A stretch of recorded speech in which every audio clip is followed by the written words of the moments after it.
অনেক দিন পরে তোমাদের সাথে একটা ভিডিও শেয়ার করছি। তো হ্যালো ফ্রেন্ড, আমি বন্দনা একটা নতুন ব্লগে সকলকে স্বাগত। তো এই দিনটা ছিল 21শে সেপ্টেম্বর, আমার জন্মদিন। তো ঘুম থেকে উঠে চলে গেছিলাম দোকানে একটু প্রসাদ নেওয়ার জন্য। তারপরে এইদিকে পুজো করতে চলে মন্দিরেই পুজো দিয়ে দিলাম। তো এইদিকে পুজো করছিলাম।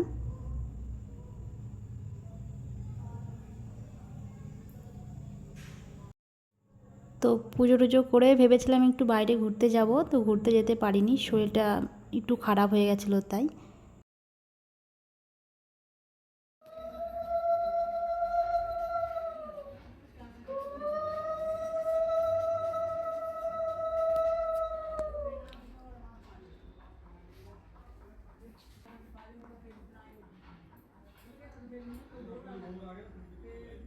পুজো টুজো হয়ে গেলে সবাইকে প্রসাদ দেওয়ার পরে আমিও খেয়ে নিলাম। তো মিষ্টিটা খুব ভালো ছিল। তো এদিকে আমার বরকে কাজে লাগিয়ে দিয়েছিলাম, বসে বসে কোনো কিছু খাওয়া হবে না। তো এদিকে সব ওই সবজি পেঁয়াজ টেয়াজ কেটে দিচ্ছিলো, বেশি কিছু না, একটু চিকেন বানাবো, মানে একটু চিকেন বানিয়েছিলাম আর বানিয়েছিলাম ফ্রাইড রাইস। তো আমার সাথে থাকো, দেখতে থাকো।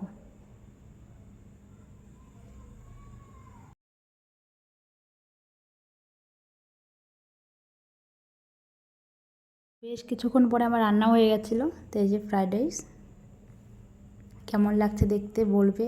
আর এই চিকেন কষা, আর সাথে করেছিলাম একটু আলুর কষার দম, কারণ এখানে একজনকে দেবো বলে করেছিলাম, সে মাংস খায় না। তো এদিকে দেখো সব রেডি করে খেতে বসে গেছিলাম, আর লেগ পিসটা মানে আমারই। তো সন্ধে হয়ে গেছিলো, একটু বাজার থেকে ঘুরে এসেই নিজের হাতে পায়েস বানাচ্ছিলাম, কারণ বরমশাই পায়েস করতে পারে না তাই। মা না থাকলে এটাই হয়, নিজের হাতে সব তৈরি করে খেতে হয়। বাবার বাড়িতে কোনো দিন নিজের হাতে কিছু করে খেতেই হয়নি। এটাই বাবার বাড়ি আর শ্বশুর বাড়ির মধ্যে ডিফারেন্স।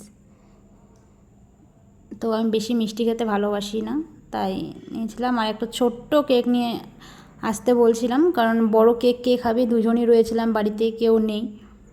তো ছোট্ট কেক কাটছিলাম আর কি।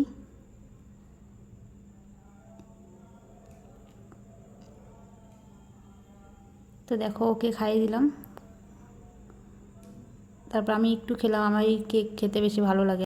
ভিডিওটা ভালো লাগলে পাশে থেকো আর সাপোর্ট করো।